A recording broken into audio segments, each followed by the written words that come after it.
Eu quero acreditar que vocês leram o livro de Joel, como eu pedi.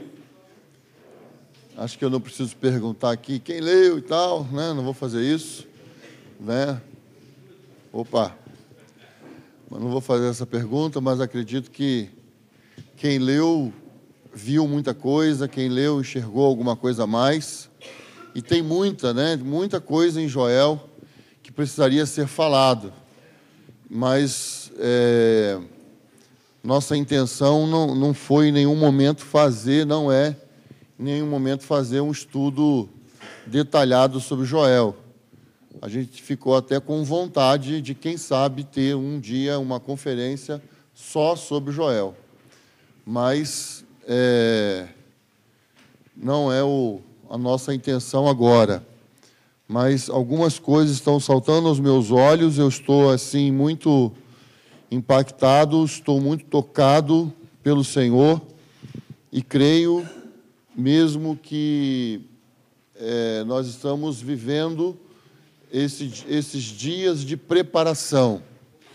Então, se existe uma certeza de alguma coisa, é que Deus está trabalhando. Deus não está parado. Deus nunca fica parado. E Deus está trabalhando seriamente nessa geração para preparar o caminho do Senhor.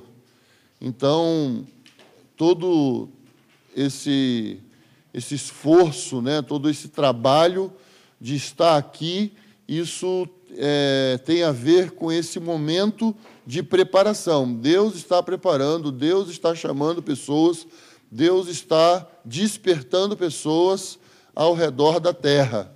Isso está acontecendo em todo o mundo. Deus está chamando pessoas. Então, é muito importante que nós estejamos atentos ao chamado do Senhor. Então, dentro das características que nós falamos ontem, sobre esse exército que nós estamos crendo que Deus está levantando sobre a terra, quantas características vocês lembram? Vocês anotaram aí? Vamos ver. Qual a característica desse exército que Deus vai levantar sobre a terra? Lembrando, Joel está chamando a atenção dos pais e dos filhos. Há um papel importante, né, que é chamar os sacerdotes. Despertar os sacerdotes. Papel importante nesse livro de Joel é despertar os sacerdotes. Qual outra característica que nós falamos? Um exército que sabe ouvir.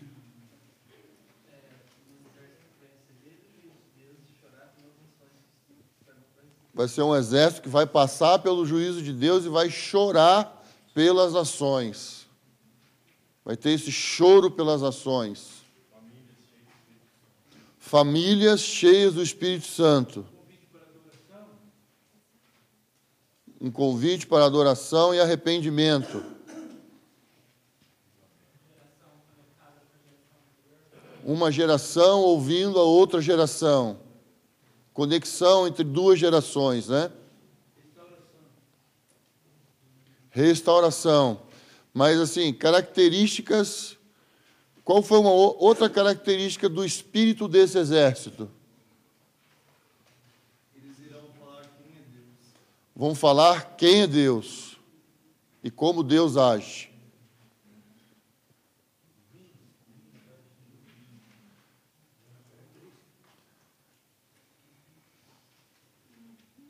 Vou falar mais sobre isso hoje.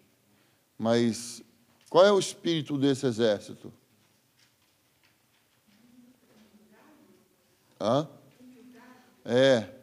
Humildade. Vem de Jesus. Ele tem o espírito de Jesus. Manso e humilde de coração. Tem o rosto de Jesus.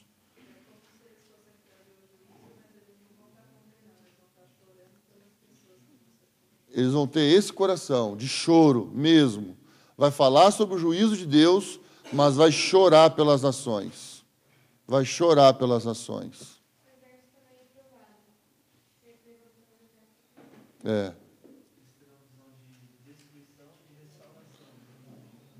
Vai ter essa visão de destruição e restauração também.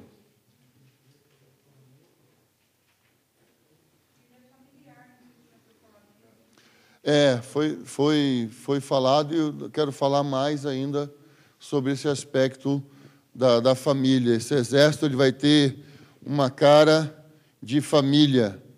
Deus está restaurando a família. E então, continuando, nós terminamos ontem falando sobre o dia do Senhor.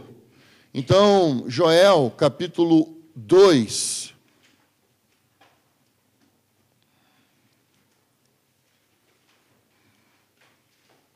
Versículo 1.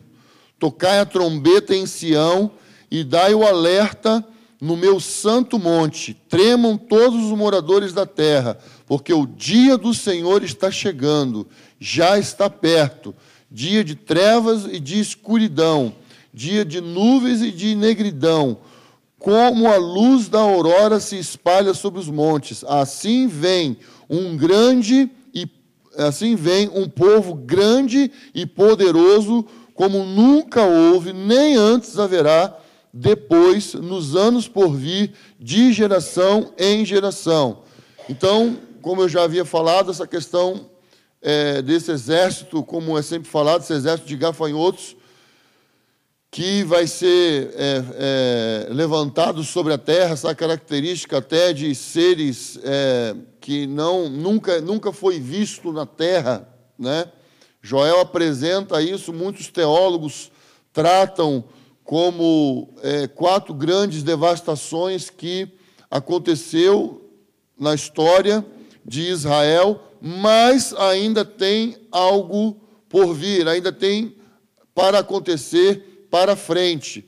Então, Joel, quando profetiza, ele profetiza ao povo de Deus. Ele chama a atenção do povo de Deus. Então, é o povo de Deus que vai anunciar às nações o juízo de Deus. É o povo de Deus que vai fazer isso. Mas antes, o juízo vai começar onde? Na casa de Deus. Pense assim, na minha casa. Pensa nisso. Não pensa assim na casa de Deus, nos outros não. Pensa assim, na minha casa. Pensa nisso. Vai começar na sua vida, na sua casa.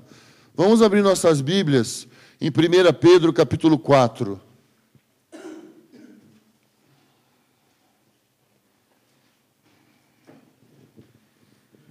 Por que é importante a gente pensar nisso? Porque nós precisamos encarar a obra de Deus, o chamado de Deus, a nossa vida, com temor. Com temor. Precisa haver temor em nós. Nós vamos ter temor quando andamos com o Senhor. Não é medo. Não é medo. Não é constrangimento, mas é temor. É seriedade. É envolvimento. É saber que o vinho que nós recebemos, a alegria que nós recebemos, é para ser derramado como libação diante do Senhor. O que representa o vinho? O vinho representa só alegria? Também sangue. O vinho vai mexer com o quê? Com as emoções. O sangue representa o quê? A vida. A oferta de libação, o que eu falei ontem? Oferta de libação é o quê? É o vinho sendo derramado no altar. Joel falou o quê? Não há mantimento, falta oferta no altar. Se o sangue representa a vida, o que nós, que somos chamados por Deus, precisamos fazer com a nossa vida? Oferecer no altar. Oferecer no altar. Colocar no altar do Senhor. Derramar diante do Senhor. Então, vamos viver a nossa vida para nós mesmos, integralmente para nós, ou vamos viver a nossa vida para o Senhor? De quem são os 10%? É meu ou é do Senhor? Não, espera aí. Os 90% então é meu. Eu já dei 10%, eu faço o que eu quiser com os 10%? Ou os 90% também é do Senhor? Então, nós precisamos acabar com essa briga sobre 10%. Né? Precisamos acabar com isso. Então, Deus espera de nós uma oferta integral, total, é libação, é derramar, é colocar diante dele a nossa vida. Então, 1 Pedro 4,17, porque chegou a hora de começar o julgamento pela casa de Deus, e se começa por nós, qual será o fim daqueles que desobedecem o Evangelho de Deus? E se para o justo é difícil ser salvo, onde comparecerá o ímpio pecador? Portanto, os que sofrem segundo a vontade de Deus devem confiar a vida ao fiel Criador, praticando o bem. Então, onde nós devemos depositar a nossa vida? Nas mãos do Senhor. Nas mãos do Senhor. Derramar a nossa vida nas mãos do Senhor. Confiar no Senhor. No Senhor. Então, vamos abrir agora em Ezequiel capítulo 9, versículo 3. Nós vimos aí que Pedro fala sobre praticar, obedecer, cumprir. E ele fala a questão da desobediência ao Evangelho.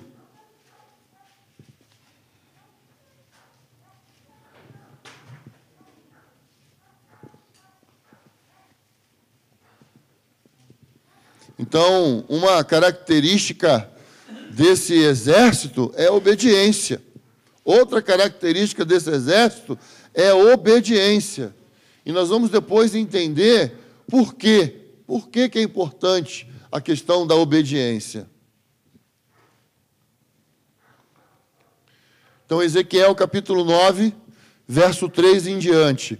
E a glória do Senhor, e a glória do Deus de Israel, se levantou sobre o querubim, acima do qual estava, e passou para a entrada da casa, e clamou ao homem, vestido de linho, que trazia o tinteiro de escrivão na cintura. E o Senhor disse-lhe, passa pelo meio da cidade, pelo meio de Jerusalém, e marca com um sinal a testa dos homens que suspiram e gemem por causa de todas as abominações que se cometem no meio dela. E quando eu escutava, ele disse aos outros, passai pela cidade, atrás dele, e executai a matança. Não tenhas dó, nem compaixão. Matai idosos, moços e moças, criancinhas e mulheres, até exterminá-los. Mas não vos aproximeis de ninguém que tenha o sinal. E começai pelo meu santuário. Então começaram pelos anciãos que estavam diante do templo. Então, basta ser crente? Não. Precisa praticar a palavra do Senhor. Precisa obedecer a palavra do Senhor. Precisa ser tocado por este choro e gemer pela terra. E gemer pela abominação que a terra está vivendo. Quando, irmãos? Quando? Hoje. Hoje há uma grande abominação sobre a terra. Já há uma grande afronta ao nosso Deus sobre a terra. O homem está dizendo que a mentira é verdade e que a verdade é mentira. Nós estamos vivendo dias da multiplicação da iniquidade. que nós sentimos? O que nós, hoje, estamos sentindo quando sabemos que 43 mil pessoas morrem por ano no Brasil por causa da violência do trânsito? O que nós sentimos quando nós ouvimos isso? Que a cada 10 minutos, uma criança é violentada na América Latina, e a cada 1 hora, uma criança é violentada no Brasil. O que nós sentimos quando nós ouvimos isso? O que isso nos afeta? O que isso mexe conosco? Em que isso mexe conosco? O que isso, de fato, mexe no seu coração? Então, há necessidade de sermos curados da insensibilidade. Há muita insensibilidade, há muita indiferença no meio do povo de Deus, no meio da igreja, entre nós. Não ligamos, é lá fora, é com os outros, é com os outros. Nós estamos vivendo, assim, dias de muito absurdo, dias de muito pecado. Eu não sei quantos de vocês tiveram a oportunidade de assistir o vídeo da doutora Damaris, quando ela descreveu os projetos que estão envolvendo a educação do Brasil e como que isso está atingindo as escolas públicas brasileiras. É chocante. É chocante. É a nossa realidade. É nossa realidade. Presta bem atenção, irmãos. Esses homens que serão marcados pelo anjo do Senhor são os que suspiram e gemem por causa de todas as abominações. Qual foi o sentimento que Jesus teve quando olhou para Jerusalém? E ele viu em Jerusalém um espírito de matar os profetas do Senhor. O que Jesus fez? Chorou. Jesus chorou quando ele viu que em Jerusalém havia uma predisposição em matar os profetas do Senhor. Então, quando nós falamos sobre essa questão da sensibilidade, é algo que o povo de Deus precisa ter. Joel era um profeta de Judá, mas ele profetizou para todo Israel. Elias profetizou para todo Israel. Não ficou voltado para o seu limite, não ficou voltado para simplesmente o seu povo ou a sua denominação, mas ele estava com peso pelo povo de Deus. A palavra veio para o povo de Deus. Então nós não podemos aceitar, que os nossos corações fiquem dominados por um sentimento de indiferença. Nós não podemos aceitar que nós somos chamados por Deus e tudo bem. Somos chamados por Deus e não sentimos nada.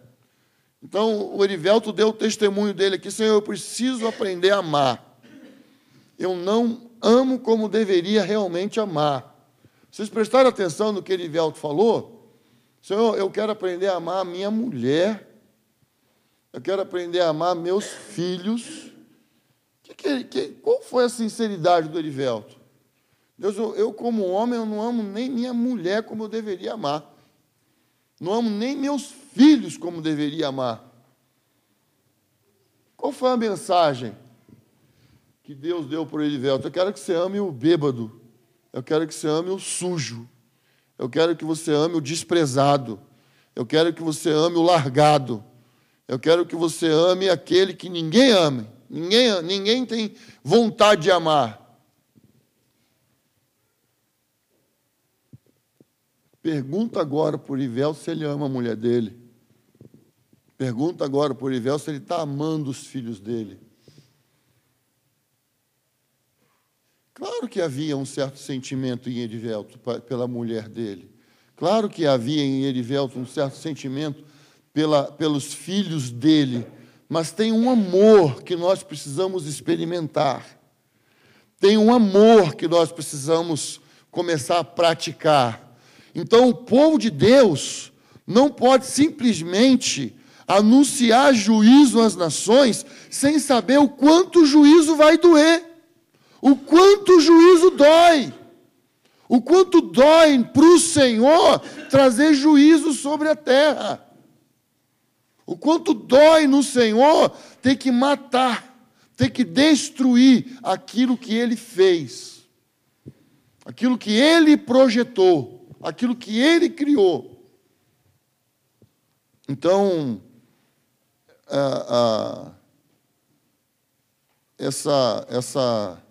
esse sentimento, esse comportamento, essa atitude do exército, né, que Deus está levantando sobre a terra, é algo que nós precisamos estar assim atentos. Qual tem sido o nosso sentimento em relação ao outro, em relação às nações, em relação ao nosso povo, em relação ao nosso próximo, em relação às pessoas que moram na nossa rua? Qual tem sido o nosso sentimento? É maravilhoso quando nós pensamos em exército, a glória e muitas coisas acontecendo. Isso é coisa tremenda, quando nós olhamos assim e imaginamos, né? Mas é muito importante que essas coisas comecem a acontecer bem pertinho da gente. E a gente comece a sentir, e a gente comece a pensar, e a gente comece a revisar como que nós estamos encarando, como que nós estamos administrando as palavras que nós estamos ouvindo de Deus, aquilo que nós estamos recebendo de Deus. Então, nós não podemos ser um povo desobediente, nós não podemos ser um povo relapso, né? Um povo distraído, um povo indiferente. Não podemos ser um povo indiferente.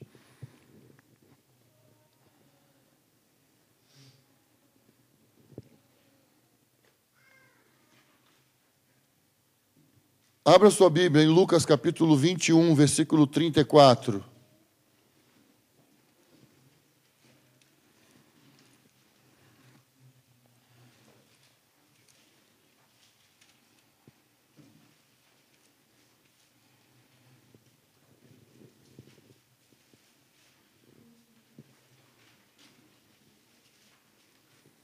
Então, Joel fala contra a embriaguez, e Jesus também chama a atenção sobre essa questão da embriaguez, por onde nós estamos andando. Então, existe um evangelho que precisa ser pregado, mas o evangelho que precisa ser pregado é aquele evangelho que está sendo vivido, o evangelho que está sendo praticado. A gente não pode pregar um evangelho que a gente não vive. A gente não deve pregar um evangelho que a gente não pratica. É muito importante que nós atentemos para isso.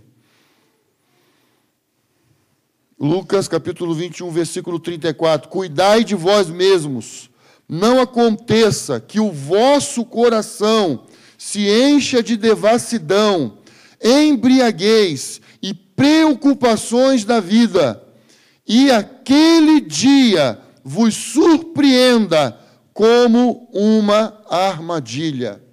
Então, cuidai. De que Jesus manda cuidar?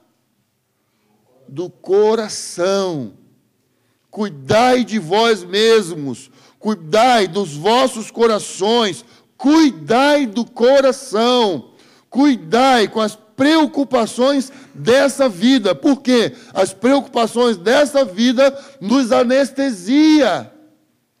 Traz uma anestesia, produz uma indiferença em nós sobre o que está acontecendo no mundo, o que está acontecendo perto de nós. Eu tive a oportunidade, há 2 anos, quando aconteceu aquela tragédia no Haiti, eu não sei quantos acompanharam. Em seguida, nós tivemos várias tragédias acontecendo em vários lugares. Na Ilha Grande, lá no Rio de Janeiro, né? Tivemos em Niterói, no Morro do Buba, tivemos tragédias em Alagoas, tivemos tragédia em vários lugares, assim, em sequência, muitas tragédias. E lá na minha cidade, em Jundiaí, uma grande favela, num dia de chuva, caiu um barraco e matou o pai, matou o pai e 2 crianças. E eu tive a oportunidade de ir até essa favela, ajudar. No dia seguinte, a chuva, porque foi uma chuva muito forte, e eu subi esse morro, subi essa favela com vários irmãos da igreja, e ali a gente foi assim aconselhando as pessoas a sair das áreas de risco, e nós fomos conversando, e eu fiquei assim, chegou um momento que eu estava assim, um pouco assim, perplexo, né, porque algumas pessoas estavam tão sem esperança na vida delas, que elas não conseguiam acreditar que, ao sair dali, alguma coisa poderia ser feito a partir do governo para elas. Então, elas preferiam arriscar em ficar na área de risco e apostar que nenhum barraco ia cair mais, mesmo tendo morrido pessoas. Tamanha é a desesperança da pessoa. Esperança nenhuma. E nós insistimos com um dos parentes dessa família que havia morrido, seriamente com ele, para sair dali, e ele aceitou sair dali, e naquela noite a lama desceu e invadiu a casa dele. Então, assim, a gente ficou bastante chocado, né, com aquele momento, né, em que nós fomos ali, nós estávamos ali, e foi um momento importante na intervenção de várias pessoas, irmãos, comunidade, tinha repórteres, tinha televisão, tinha muita gente lá. Então, assim, quando a gente começa a ter esse contato que o Erivelto falou aqui, a gente começa a perceber o tamanho da desordem que está ao nosso redor. Então, o Evangelho, a pregação do Evangelho, não pode ser uma coisa só de púlpito, de letra, de estudo, mas precisa ser de prática, precisa ser vivido. Isso é fundamental. Exército de Deus é um exército treinado. Treinado por quê? Porque ele pratica, ele vive. Então, isso é fundamental nesse exército que Deus está levantando sobre a terra.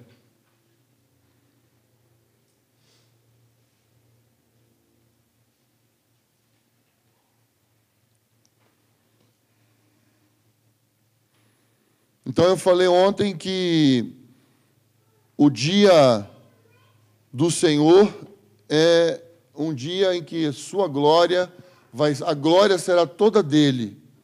Ele não vai repartir, ninguém vai poder roubar a glória dele. A glória será toda dele. Sofonias, capítulo 3. Abro aí Sofonias.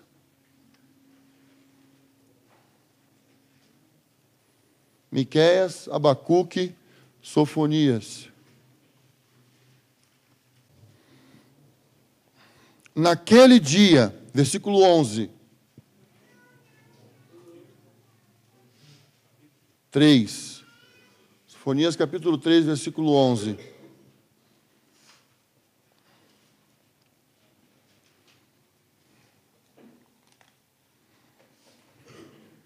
Naquele dia não te envergonharás de nenhuma das obras com que te rebelaste contra mim, porque tirarei do meio de ti os que exultam com arrogância, e nunca mais serás arrogante no meu santo monte. Então, o povo de Deus não pode ser um povo arrogante.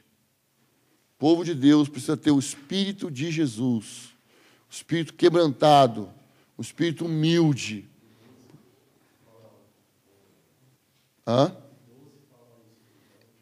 Mas deixarei no meio de ti um povo humilde e pobre, e eles confiarão no nome do Senhor. Então, o dia do Senhor, na casa do Senhor, vai acontecer esse julgamento, Deus vai trabalhar, Deus vai operar. Então, nós estamos já sendo treinados, nós já estamos já sendo preparados para esse dia, Então, o exército do Senhor, em hipótese alguma, pode ser arrogante, ou deve ser arrogante, precisa ser humilde.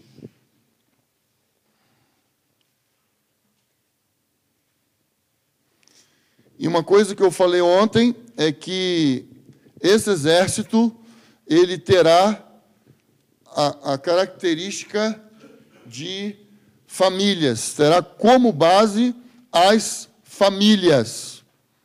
Vamos abrir, vamos voltar para Joel, capítulo 2. Joel 2, 2. Vamos ler.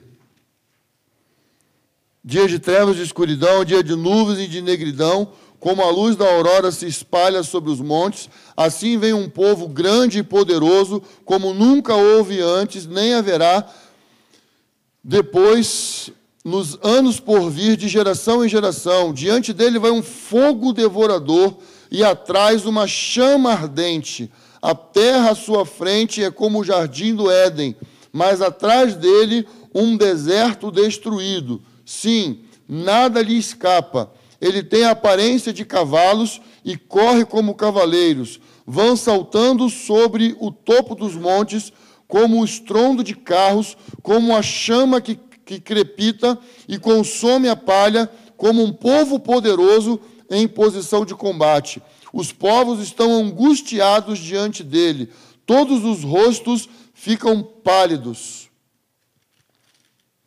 Eles correm como valentes, sobem os muros como homens de guerra, cada um marcha nos seus caminhos e não se desvia da sua fileira. Não empurram uns aos outros, cada um marcha sempre em frente. Abrem caminho por entre as armas e não se detêm. Pulam sobre a cidade, correm pelos muros, sobem nas casas, entram pelas janelas como ladrão. A terra se abala diante deles, o céu treme, o sol e a lua escurecem, e das estrelas retira-se o resplendor. O Senhor levanta a voz diante do seu exército, porque o seu acampamento é muito grande. Quem executa a sua ordem é poderoso, pois o dia do Senhor é grande e terrível. Quem o suportará?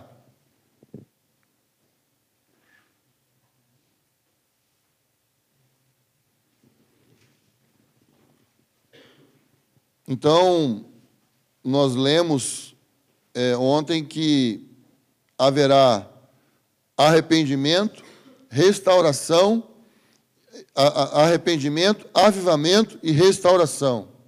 Aqui no versículo 15 ele fala: tocai a trombeta em Sião, decretai um jejum, convocai uma assembléia solene, reuni o povo, santificai a comunidade, ajuntai os anciãos, reuni os meninos e as crianças de peito. Saia o noivo do seu quarto e a noiva do seu aposento. Chore os sacerdotes, ministros do Senhor, entre o pórtico e o altar, e digam: ó Senhor, poupa teu povo, e não entregues a tua herança ao vexame, para que as nações zombem dele, porque diriam entre os povos: onde está o seu Deus? Então, Joel descreve esse exército de seres nunca vistos, esses possivelmente gafanhotos com seu peito amarelo, aquele barulho, vai comendo e fica um barulho como que fogo queimando, e ele vai cortando e faz aquele barulho. Então, o Joel descreve aí esse exército de gafanhoto, um exército numeroso, um exército muito grande e que vai criar muita destruição. E depois, Joel fala, quem vai... Ele não fala quem vai, ele fala... Chore o sacerdote, ministro do Senhor entre o pórtico e o altar e digam, ó Senhor, poupa o teu povo e não entregues a tua herança ao vexame. Então, existe algo que está muito forte no meu coração, que é essa questão de família. Existe algo que está acontecendo, que nós estamos acompanhando através da mídia, é que cada vez mais a destruição da família está sendo anunciada, está sendo propagada de diversas formas, de diversas maneiras. Então,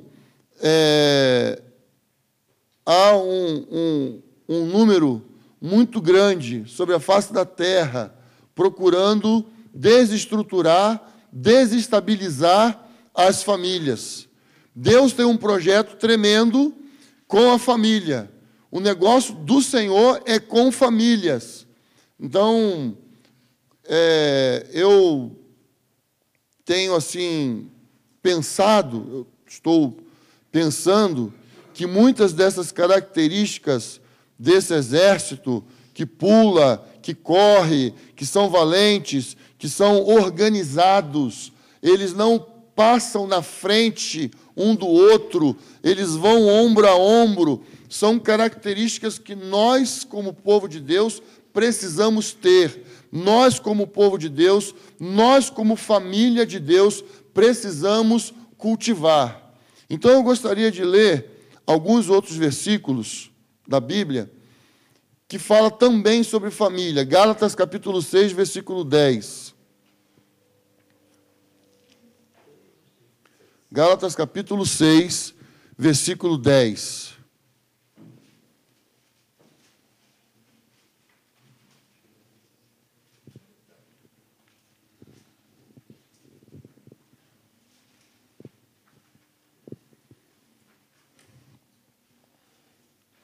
Aí você já põe o seu dedo lá em Efésios, capítulo 2. Também.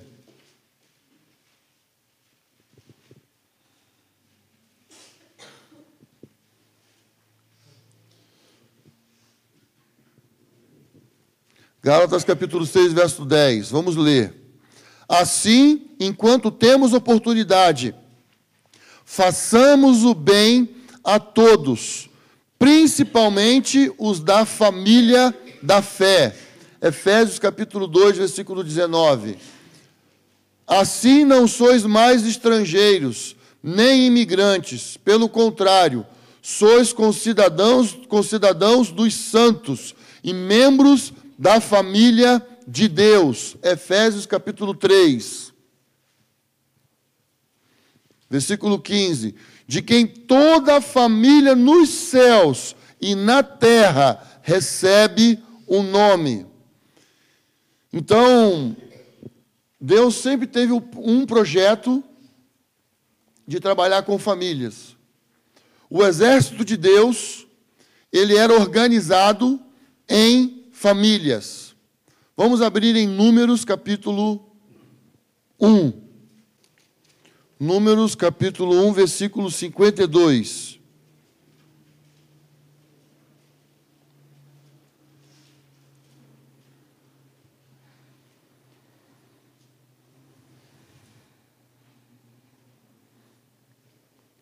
Os israelitas acamparão, cada um no seu acampamento, cada um junto ao seu estandarte, segundo seus exércitos. Agora, presta atenção nessa questão. O que é um estandarte? Bandeiras.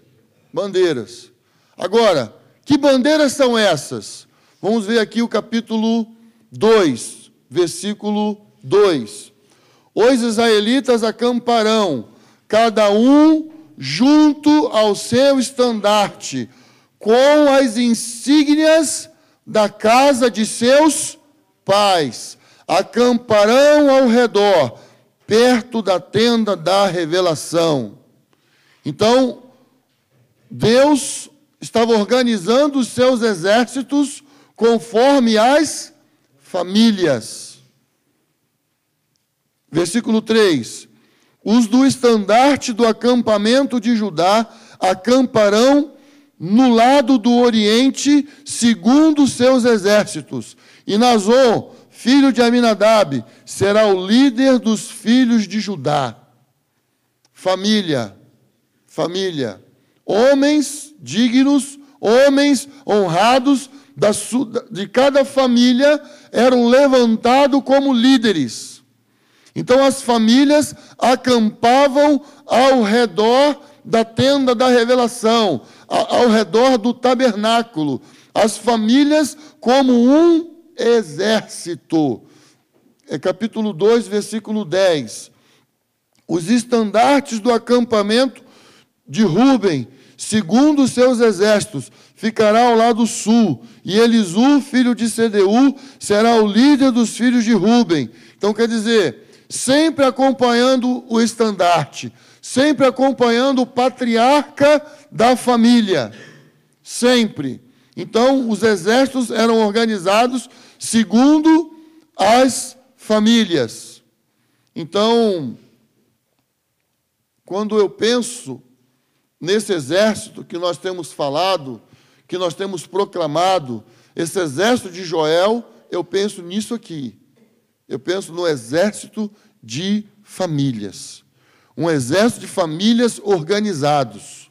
Um exército de famílias sendo levantado. Um exército de famílias sendo levantado sobre a terra. Porque nós temos hoje uma avalanche de propagandas, de estratégias para destruir as famílias. Destruindo as famílias, o exército do Senhor não se levantará. Destruindo as famílias, então o Senhor não terá um exército. Porque quando fala para o estrangeiro, para o forasteiro, fala que o estrangeiro e o forasteiro vai ter o quê? Família. O forasteiro não vai ficar sem família.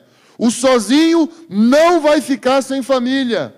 É isso que nós acabamos de ler aqui. Assim, não sois mais estrangeiros nem imigrantes. Pelo contrário, sois concidadãos dos santos e membros da família de Deus. Que família? Família nos céus e na terra. Deus tem família nos céus e Deus tem família onde? Na terra. Na terra. Então, quando eu vejo esse exército descrito por Joel, trazendo destruição, eu vejo, por um outro lado, Deus trabalhando para levantar também um exército de famílias. Famílias que saberão o seu lugar, saberão como se colocar, saberão como formar a sua fileira. Eu não entendo muito sobre formação militar. Eu não entendo muito sobre a questão de batalhão, essas coisas todas, né? Eu não entendo muito sobre isso. Mas aqui ele fala sobre vai assentar no norte, no sul, no leste, no oeste, atrás e próximo. Ele dá todas as diretrizes de como as famílias estarão organizadas ao redor do tabernáculo. Ou seja, Deus sendo o centro do seu exército. Deus liderando o seu grande exército sobre a terra.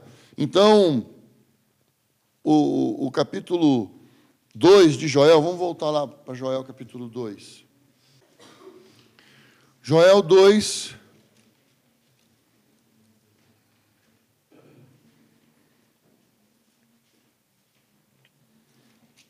versículo 16 fala assim: reuni o povo, santificai a comunidade, ajuntai os anciãos, reuni os meninos e as crianças de peito, sai o noivo do seu quarto e a noiva do seu aposento. Então ele fala sobre santificar. Então nós ouvimos aqui hoje que ser santo é ser separado. Então aqui está chamando para uma santificação por causa daquele momento. Agora nós temos aprendido já que o ser santo é uma constância. O ser santo é andar com Deus. E andar com Deus é manifestar a santidade dele na terra. Então, nós somos separados para quê? Para mostrar a nossa santidade? Não. Nós somos separados para mostrar a santidade de Deus. A santidade de Deus sendo manifestada em nós. Isso é que importa. Isso é que é glorioso. Isso é que é maravilhoso. A santidade de Deus vem sobre nossas vidas à medida em que nós vamos caminhando com Deus. Então, essa santidade envolve esse aspecto de ser moralmente estável. E para ser moralmente estável, precisa obedecer à palavra de Deus. Então, dentro das famílias, vai precisar aprender a obedecer à ordem que Deus estabeleceu. Tem pai, tem mãe e tem filhos. Se nós temos famílias estáveis, se nós temos famílias santas, o que é que nós vamos ter?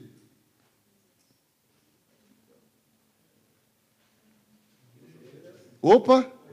Igreja. Família saudável, igreja. Sociedade saudável, igreja saudável. Então, há um esforço, muito grande, às vezes, da nossa parte, como líderes, em arrumar programas. A igreja. Mas espera aí um instantinho só. Quanto que nós estamos investindo nas famílias? Quanto que está sendo investido nas famílias? Então, precisa haver um investimento nas famílias. Erivelto deu a dica aqui. Vocês prestaram atenção na dica do Erivelto? Quem está solteiro, procure ele. Ele vai orar. Ele vai orar. Por quê? Para que sejam formadas famílias. Famílias. Não sou contra quem quer ficar solteiro. Ah, não. Ah, então tudo bem, Erivelto. Tranquilo, fica. Não tem ninguém querendo casar por aqui, mas se tiver alguém aí na internet querendo casar, então... Opa! Não sou contra de jeito nenhum se alguém quiser ficar solteiro, mas eu acho que casamento é uma coisa maravilhosa e formar família é outra coisa maravilhosa, ter filhos é uma coisa maravilhosa. Então, o que é uma família estável? É onde a cadeia de autoridade ela é observada.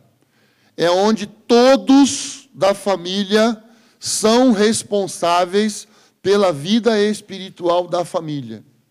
Por que todos da família são responsáveis pela vida espiritual da família? Porque todos são sacerdotes. Todos são sacerdotes. O pai é a autoridade. O pai representa Cristo. O pai é aquele que Deus colocou como cabeça. A mulher é a auxiliadora idônea. Mas o pai, a mãe e os filhos são sacerdotes. São sacerdotes. Todos precisam aprender a buscar a Deus. Todos precisam trazer a presença de Deus para a sua casa. Como que isso vai começar? Com as crianças ainda pequenas, ensinando para elas, reunindo com elas, pregando para elas. Quantas vezes eu fiz culto doméstico na minha casa e os meus nenéns dormiam no nosso culto doméstico, com elas pequenininhas. Então eu aproveitava junto com aquele, a gente aproveitava o momento, né? Mas depois elas foram crescendo, aí nós fomos mudando, né? 15 minutos, 20 minutos, 30 minutos. Aí elas foram acompanhando, elas foram se envolvendo.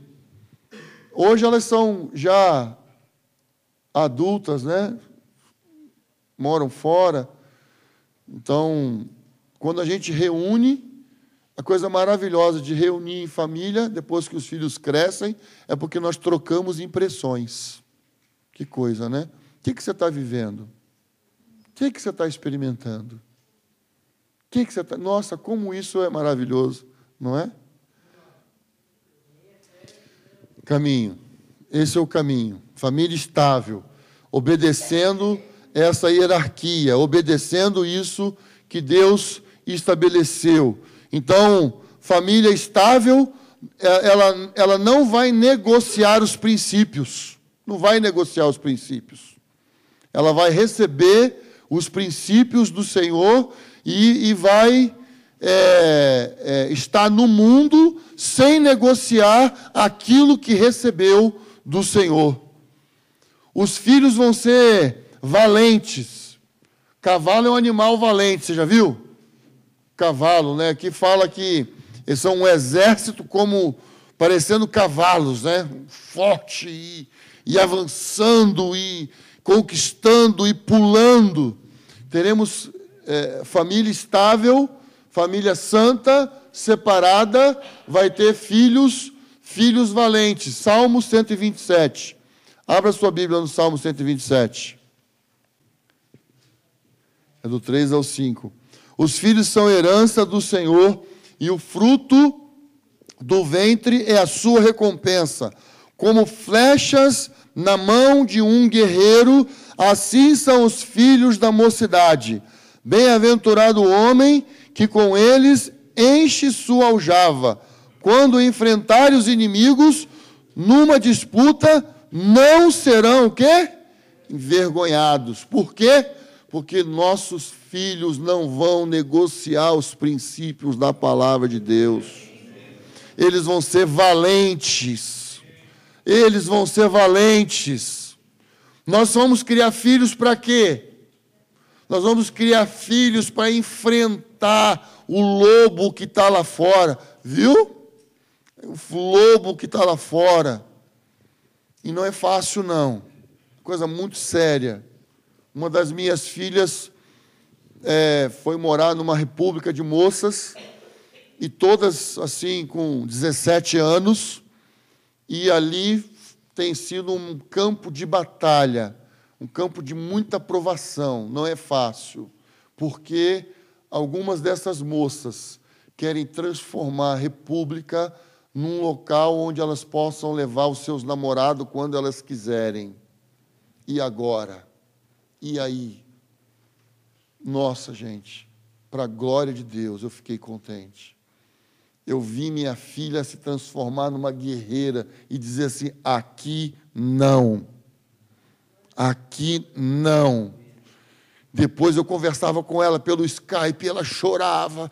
Pai, eu não estou aguentando e tal, me tira daqui. Eu falei assim: agora? Não é fácil, mas nós vamos criar filhos para enfrentar situações como essa. Nós não podemos nos enganar em relação a isso. Não podemos. Não podemos pensar que nós estamos criando filhos para ser bons meninos dentro de casa. Não. Nós precisamos criar filhos sabendo que nós vamos lançá-los como flecha. Vamos lançá-los para a faculdade, vamos lançá-los para o mercado de trabalho, vamos lançá-los para formar novas famílias. Novas famílias. E eles precisam ser o quê? Valentes. Porque o que eles vão enfrentar lá fora não vai ser coisa fácil. Não será coisa fácil. Não será. Uma outra filha minha, que mora em outra cidade, ela estava contando para mim que um dia ela chegou na república dela e tinha um moço dormindo na sala. E era o namorado de uma outra moça. E ela se ajuntou junto com a outra e conversou e falou: como nós vamos agir em relação a isso? E essa outra moça falou assim: não, só tem um caminho. Essa outra moça também é cristã. Eu achei muito interessante. Essa moça falou: só tem um caminho. Ou ela obedece, ou ela sai. Adivinha? Ela obedeceu.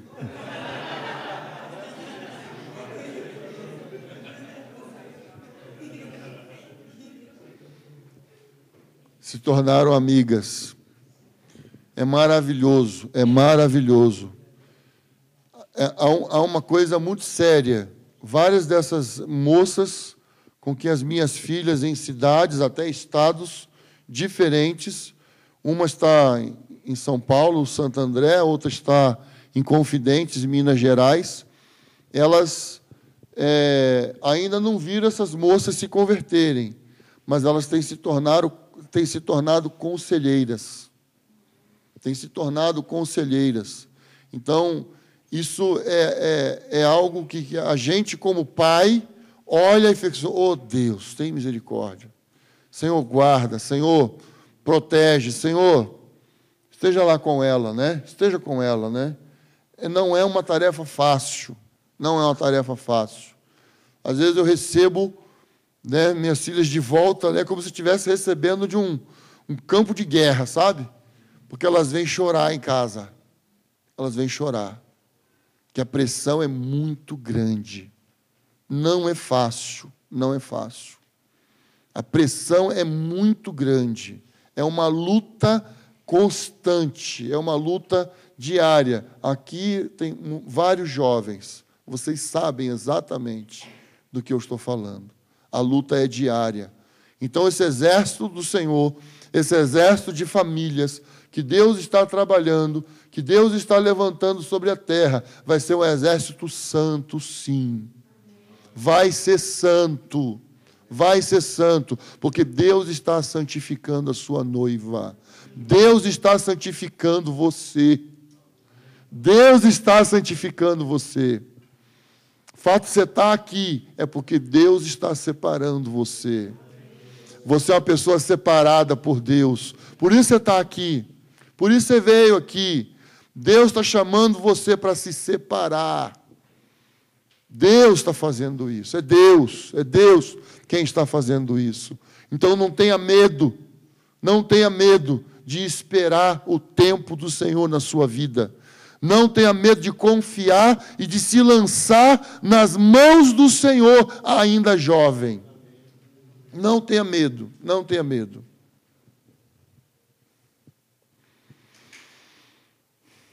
Então, eu já falei o ponto 1, já falei o ponto 2, já falei o ponto 3. Agora o ponto 4. Famílias cheias do Espírito Santo.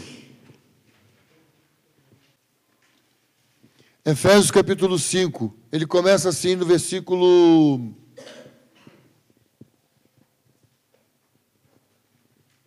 18. E não vos embriagueis com vinho, que leva à devassidão, mas enchei-vos do Espírito, falando entre vós com salmos e hinos e cânticos espirituais, cantando e louvando ao Senhor no coração, e sempre dando graças a Deus por tudo, a Deus, o Pai, em nome de nosso Senhor Jesus Cristo, sujeitando-vos uns aos outros no temor de Cristo. Então, apóstolo Paulo fala sobre a necessidade de ser cheios do Espírito Santo. Aí do versículo 22 em diante, ele vai falar sobre o quê? Famílias. Mulheres, cada uma de vós, seja submissas ao marido, assim como ao Senhor, pois o marido é o cabeça da mulher. Aí, versículo 25, maridos, cada um de vós ame essa mulher, assim como Cristo amou a igreja e a si mesmo se entregou por ela, a fim de santificá-la, tendo-o purificado com o lavar da água pela palavra. Aí o capítulo 6, filhos, sede obedientes a vossos pais no Senhor, pois isso é justo. Honra teu pai e a tua mãe. Este é o primeiro mandamento com promessa.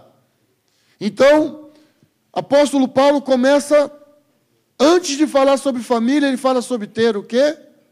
O Espírito Santo. Ser cheios do Espírito Santo. Ser cheios do Espírito de Cristo. Não seremos homens, segundo Deus, se não formos cheios do Espírito. Não seremos mulheres, segundo Deus, se não formos cheios do Espírito. Não seremos filhos, segundo Deus, se não formos cheios do Espírito Santo. Então, Deus está trabalhando para formar famílias cheias do Espírito Santo. Famílias cheias do Espírito Santo, nós vamos ter o quê? Igreja cheias do Espírito Santo. Amém? Igreja cheia do Espírito Santo. Então, perceba que o apóstolo Paulo não está enfatizando, a igreja tem que ser cheia do Espírito Santo. Não, está falando assim, os homens precisam ser cheios do Espírito Santo, as mulheres precisam ser cheias do Espírito Santo, os filhos precisam ser cheios do Espírito Santo, para cumprir o plano de Deus, que é de ser família na terra, noiva de Cristo. Então, esse exército não é um exército de famílias engessadas, mas é um exército de famílias cheias do Espírito Santo. Vai ter alegria, sim. Vai ter choro também. Vai ter contrição também. Vai ter ardor no peito. Vai ter gemido no coração. Vai amar a Deus sobre todas as coisas. Não vai negociar. Não vai negociar. Não vai trocar a palavra de Deus por qualquer tipo de oferta que tenha lá fora. Não vai. Não vai. Eu trabalhei como diretor de escola pública. Trabalhei como coordenador. E eu fui convidado por uma secretária de educação de uma determinada cidade para ser diretor. E eu aceitei e dirigi algumas escolas. Aí chegou um determinado momento, da troca de governo, na hora da eleição, vieram conversar comigo. Olha, seguinte, nós descobrimos que o seu título de eleitor é da cidade onde você mora. Você precisa trazer o seu título para cá. Aí eu falei, por quê? Porque senão você não vai mais poder ser diretor. Mas vocês querem que eu seja diretor pelo meu trabalho ou pelo meu voto? Isso tudo conversando com o cabo eleitoral, enviado, logicamente, pelo governo, né? Não, mas olha, nós já estamos... Aí me apresentou toda a documentação para poder assinar, testemunhas para dizer aonde eu morava, que eu não morava, e tudo certo no cartório para eu ir. Estou falando aqui que eu não estou dizendo o nome de cidade, então não tem problema. Ninguém vai saber. E eu falei assim, não dá. Não, mas presta atenção, é a sua carreira, é o seu emprego, o salário ano que vem vai dobrar. Nossa, gente. Falei assim, tem uma outra coisa, tem um detalhe. Eu já fui comprado. Não dá mais para ser vendido novamente. Mas quem te comprou? Eu falei, Jesus Cristo. Eu perdi meu emprego.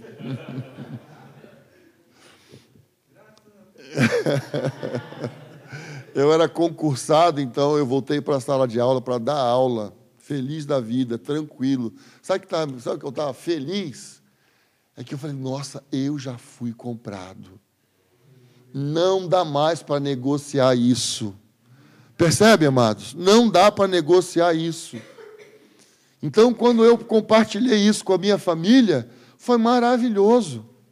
Passar essa experiência para as minhas filhas, para elas compreenderem que aquilo que Jesus Cristo investiu em nós não é para ser negociado. Não dá para ser negociado. Por quê? Porque é eterno, amados. É eterno. Esse exército que o Senhor está formando é para a eternidade. É para a eternidade.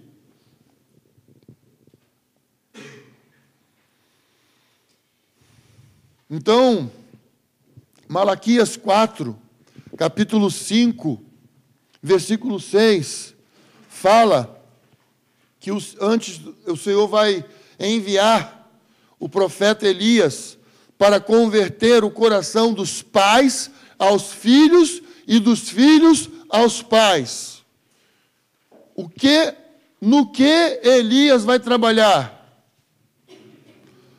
Todo mundo, no que Elias vai trabalhar? Família. No que Elias vai trabalhar?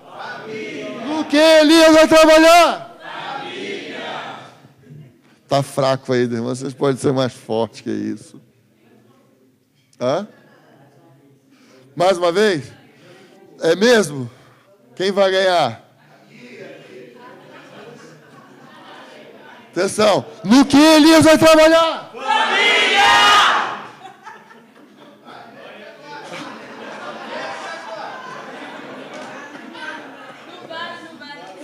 No que Elias vai trabalhar? Família!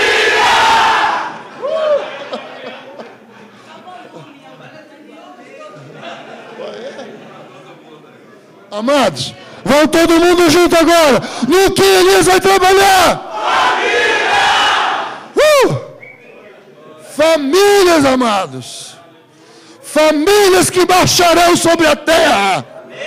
Famílias que não vão negociar o sangue de Jesus, não vão negociar a palavra de Deus, não vão negociar o amor, não vão negociar a cruz, não vão, porque haverá homens que vão amar os seus filhos, homens que se converterão à sua família, homens que se converterão aos seus filhos.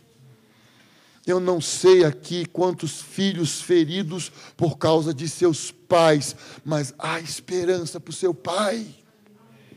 Tenha esperança sobre seu pai, que Deus vai levantar famílias com homens restaurados. Homens restaurados.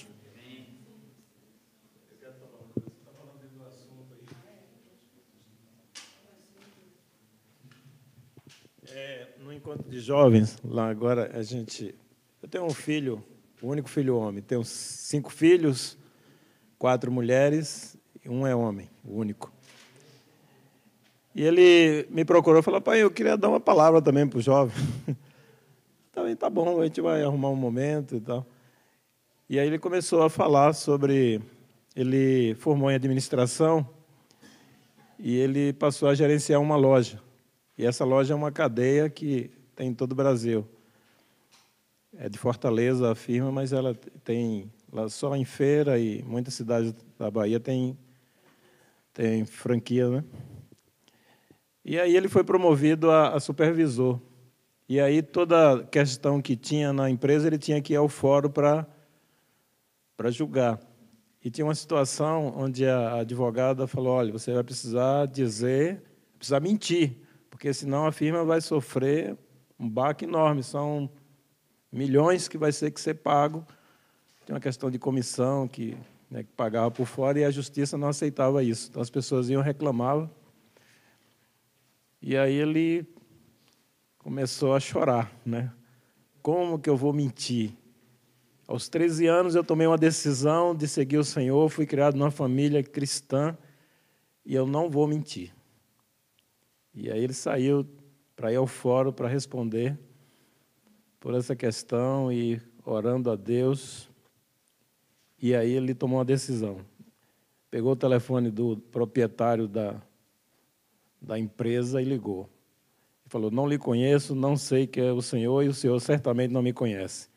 Aí começou a relatar a caminhada dele, dos 13 anos, me converti, não participo de mentira, eu sou de origem cristã, meus pais me criaram assim, e tem uma situação na empresa e eu não vou mentir, eu vou falar a verdade.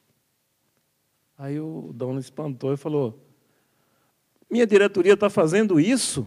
Eu não mandei fazer isso. Vou demitir todo mundo. Aí depois ele não contou a história toda na pregação, no final, depois, mas você não contou o final da história, como é que foi? Não, eu falei a verdade. A firma pagou o que tinha que pagar, só que nesse mês o faturamento triplicou. E ele não precisou mentir. Glória a Deus. Sabe aqueles juízes que o Pedro falou? Aqueles advogados que lá na frente, né, Pedro? Vão dizer assim, não vou fazer isso, porque isso não está certo. Lembra? O engenheiro que não vai diminuir na produção de alimentos, o engenheiro que não vai negar, o pedreiro que vai usar a medida certa, são nossos filhos. Nossos filhos. Nossos filhos sendo lançados no campo de trabalho. Nossos filhos. Pastores que vão pregar a verdade. Pastores que vão pregar a palavra de Deus. Profetas que vão se levantar. Quem? Nossos filhos. Nossos filhos. Isso não é um negócio, irmão, assim, etéreo, estranho, perdido. Não. Isso começa agora, nas famílias. Nas famílias. Os juízes, os advogados, homens que farão diferença no seu trabalho, sairão da onde? Famílias. Famílias. O coração dos pais aos filhos. Agora eu gostaria de chamar a atenção que não é o coração simplesmente do pai, é dos pais aos filhos. Nós temos hoje um abandono muito grande em relação às crianças. Eu e minha esposa, e eu sei que nós não somos os únicos, eu e minha esposa seguimos exemplos de outros irmãos que fizeram a mesma coisa. Minha esposa abriu mão de trabalhar período integral. E ela chegou ao ponto de trabalhar uma vez por semana. Ou de trabalhar, aí depois chegou ao ponto de trabalhar 1h30 só por dia, fora de casa, para poder ficar com os filhos. Porque Deus estava trabalhando nos nossos corações, convertendo o nosso coração aos nossos filhos. Então, nós precisamos pesar, colocar na balança. Você vai ganhar dinheiro e você vai dar conta de cumprir cabalmente a necessidade da sua casa. É possível fazer as duas coisas, ou você vai terceirizar a criação dos seus filhos. Vai deixar na mão de babá?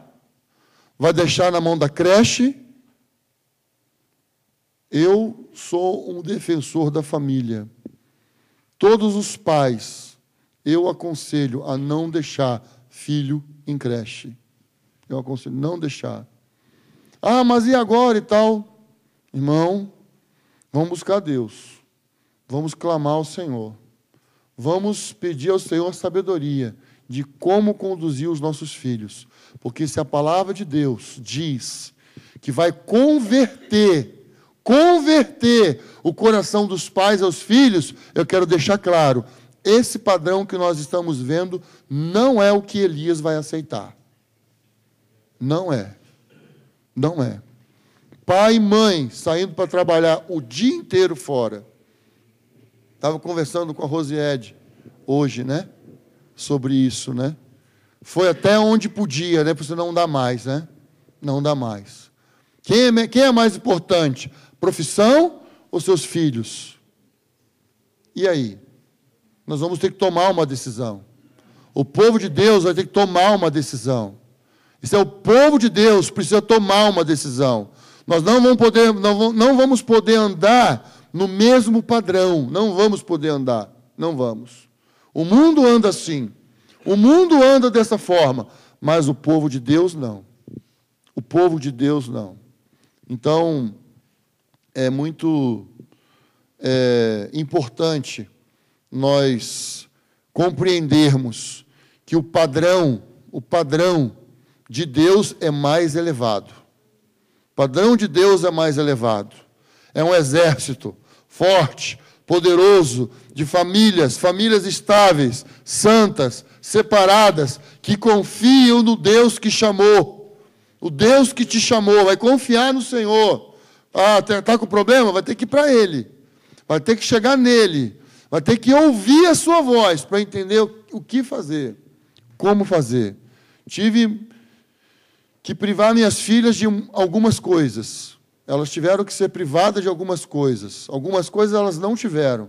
Mas as minhas filhas, graças a Deus, são moças alegres. Moças alegres. Eu não sei quem falou para mim aqui essa semana. Não sei se foi o Pedro. Alguém falou essa frase para mim, não sei se foi o Clésio. Alguém falou essa frase para mim. Olha, do tênis caro que você comprar para o seu filho, ele nunca vai lembrar, tá? Mas do tempo que você não passar com ele, ele nunca vai esquecer. Quem falou isso para mim? Foi você. O irmão Gueriezo falou isso, né? Não foi? Então, não pense que ir lá ganhar um montão de dinheiro vai formar o seu filho. Não é dessa forma. Não é dessa maneira. Todas as 3 filhas minhas tocam instrumentos. As 3. Uma toca piano, outra toca flauta, outra toca violino. Obrigado. Irmãos, ela acabou de dizer que as minhas 3 são lindas. Minhas 3 filhas. O padrão de homem que é estabelecido em 1 Timóteo, capítulo 3, para ser um presbítero, nós não vamos ler por causa do tempo, nós já estouramos o tempo. Pensa que aquele padrão de presbítero é o padrão para todo homem.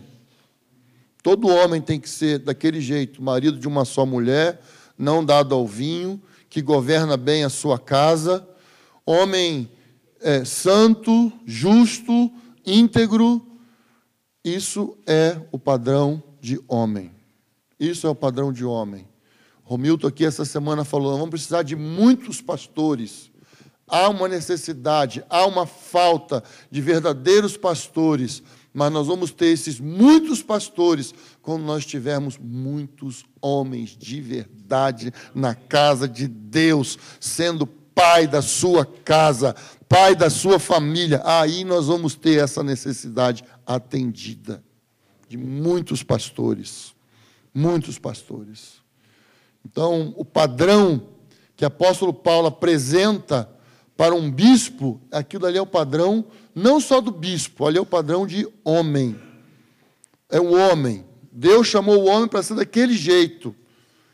Governar bem a sua casa, não ser dado ao vinho, ser íntegro, falar a verdade, andar em justiça, andar em retidão. Esse é o padrão de homem. Esse é o padrão de homem que Deus estabeleceu. Quinto ponto, exército organizado, famílias disciplinadas. Então, ali em Joel, capítulo 2, versículo 7.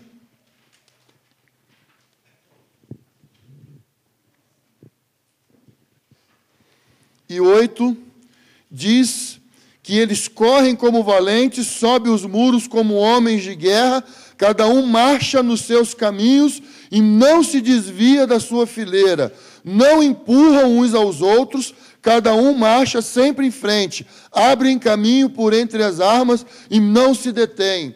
Então, esse exército vai ser um exército de famílias disciplinadas, que andam em sujeição, que obedece essa cadeia de autoridade. Haroldo já falou sobre a questão do mentoreamento, vai manifestar o poder de Deus na terra, e não vai acontecer, como diz ali em Efésios, capítulo 5, não é Efésios capítulo 5, não. Gálatas 5,15. O apóstolo Paulo chama a atenção dos Gálatas. Vocês estão mordendo uns aos outros? Nessa família não vai ter ninguém mordendo ninguém. Nesse exército de Deus haverá disciplina. Lá em Números, capítulo 2, diz, Números, capítulo 2, versículo 17, fala que cada família vai marchar na sua ordem. Cada família vai marchar na sua ordem. Esse exército que Joel fala é um exército disciplinado. Esse exército de gafanhoto tem disciplina. Ninguém passa na frente um do outro. Nessa família de Deus haverá sujeição, submissão, retidão. Ninguém vai passar na frente um do outro. Não haverá espaço para religiosidade. Haverá, sim, realidade. E quando eu falo religiosidade, eu estou dizendo que a religiosidade é algo que não confia em Deus. O religioso não confia em Deus. A confiança dele vai até onde o seu braço alcança. Esse é o religioso.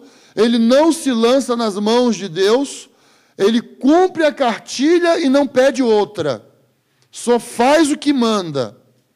O religioso, ele não vai além. Só faz o que manda, só faz aquilo que apresenta na frente dele. O religioso lê, ouve e não pratica. Não terá espaço para isso nessa família que Deus está levantando. O religioso, ele é como aqueles que Deus vai expulsar do seu monte. Ele é arrogante, ele é certo e ignora as pessoas que estão perto de si. Falta quebrantamento. Nessa família que Deus está levantando, será uma família quebrantada. Esse exército será de pessoas quebrantadas, pessoas que sabem ouvir, pessoas que amam a verdade, pessoas que falam a verdade, pessoas que vão ler, ouvir e praticar a palavra de Deus. Amém, amados? Então, eu, deixo com vocês essa contribuição. Espero que o Senhor continue falando com vocês. Continue lendo, continue meditando, continue pensando nisso. Pense nisso. Eu comecei a pensar nessa palavra em abril, quando eu fui pregar numa reunião de jovens em Jundiaí. Eu comecei a olhar e falei assim, meu Deus, que coisa. Deus está trabalhando nisso há muito tempo. Deus ama a família, Deus tem uma família nos céus e Ele está levantando uma grande família na terra, organizada. Glória a Deus.